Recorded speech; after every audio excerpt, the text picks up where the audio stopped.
everyone. Today we are going to start with class 11 secularism. हम इस chapter में mainly secularism की जो आइडियोलॉजी है उसके बारे में बात करेंगे. सेक्युलर का मतलब होता है कि हम किसी धर्म को ज़्यादा मीन्स सेक्युलर धर्मनिरपेक्ष आप कह सकते हो जो किसी भी धर्म को फेवर नहीं करता है. और इज़म मतलब एक आइडियोलॉजी मीन्स सेक्युलरिज्म एक आइडियोलॉजी है जो बात करती है कि हम किसी भी रिलीजन को फॉलो नहीं करते, किसी भी रिलीजन को फेवर नहीं करते. Means we do not favour any religion and हम न्यूट्रल हैं.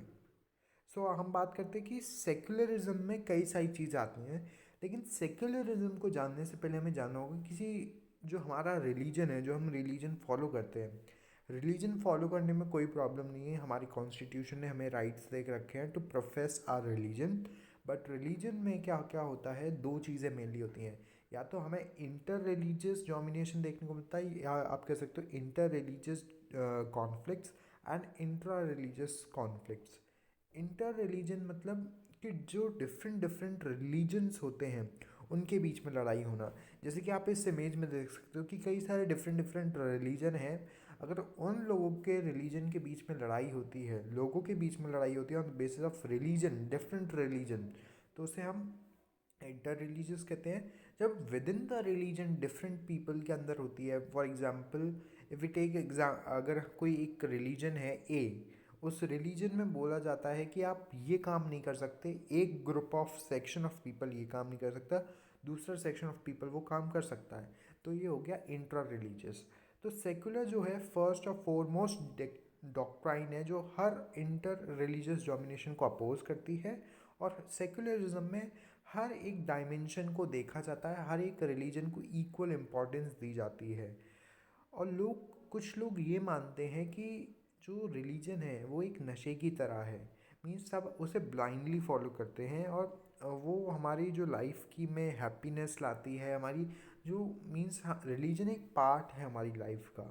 लेकिन जो ह्यूमन बीइंग्स हैं वो रिलीजन के नाम पे लड़ते हैं और डीप रूटेड जो प्रॉब्लम्स हैं, जो आइडियोलॉजीज चलती आ रही हैं विद इन द रिलीजन जिसकी वजह से कॉन्फ्लिक्ट्स होते हैं, तो वो इंट्रा रिलीजियस जो डोमिनेशंस हैं सेकुलरिज्म उन्हें भी ख़त्म करने का काम करता है. और सेकुलरिज्म जो होता है वो ये मेंटेन करके रखता है कि किसी के साथ अनइक्वालिटी डिस्क्रिमिनेशन ना हो on the basis of religion.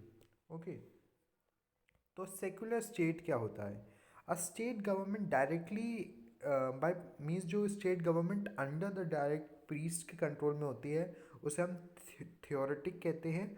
और जो थियोरेटिक स्टेट होता है उसे हम पेपल स्टेट ऑफ यूरोप कहते हैं. मीन्स मेडिवल टाइम में क्या होता था, जो प्रीस्ट हुआ करते थे वो कंट्रोल किया करते थे all over the political system. आपने हिस्ट्री में पढ़ा होगा कि पॉलिटिकल सिस्टम को जो प्रीस्ट हुआ करते थे यूरोप के में कई साल तक 15th सेंचुरी तक प्रीस्ट्स ने ही राज किया है इन यूरोप.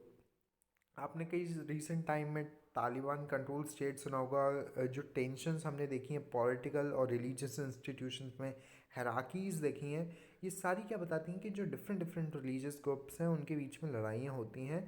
लेकिन इसमें कई सारे कंसेप्शंस आते हैं कि कैसे डिफरेंट डिफरेंट जो स्टेट्स हैं, डिफरेंट डिफरेंट जो कंट्रीज़ हैं, उन्होंने क्या क्या गोल्स अचीव करने के लिए, जो सेकुलर गोल्स हैं उन्हें अचीव करने के लिए क्या क्या स्टेप्स लिए. उन स्टेप्स में हम धीरे धीरे बात करेंगे कि क्या क्या वैल्यूज़ थी जिसके बारे में जो अमेरिका है उसने कैसे डील किया एंड हमारा क्या मॉडल है सेकुलरिज्म का.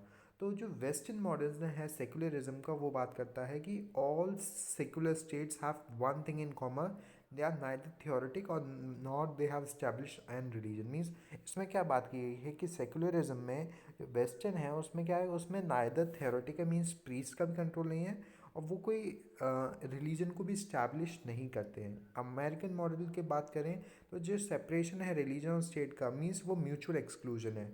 हमारे यहाँ पर म्यूचुअल एक्सक्लूजन है लेकिन at the time state intervene कर सकता है. लेकिन अमेरिका में क्या है कि बिल्कुल ही इंटरवेंशन नहीं होता. अगर कुछ भी हो रहा है विद इन द रिलीजन तो उसमें जो स्टेट है, स्टेट के अफेयर्स में रिलीजन नहीं आता है, तो स्टेट कोई भी डिसीजन नहीं लेगा. जो रिलीजियस मैटर्स हैं उसमें रिलीजन के जो लोग हैं वही डिसीजन लेंगे, स्टेट का उसमें कोई रोल नहीं होता. They are mutually excluded from each other. Similarly जो स्टेट है उसमें कोई रिलीजियस इंस्टीट्यूशंस नहीं होते, वो कोई फाइनेंशियल सपोर्ट नहीं देता किसी भी एजुकेशनल इंस्टीट्यूशंस को. जो रिलीजियस कम्युनिटीज़ चलाती हैं। अगर मान लो कोई माइनॉरिटीज़ हैं रिलीजियस, अगर वो अमेरिका में स्कूल खोलना चाहेंगी तो उन्हें कोई भी सपोर्ट नहीं मिलेगा फ्रॉम द अमेरिकन गवर्नमेंट।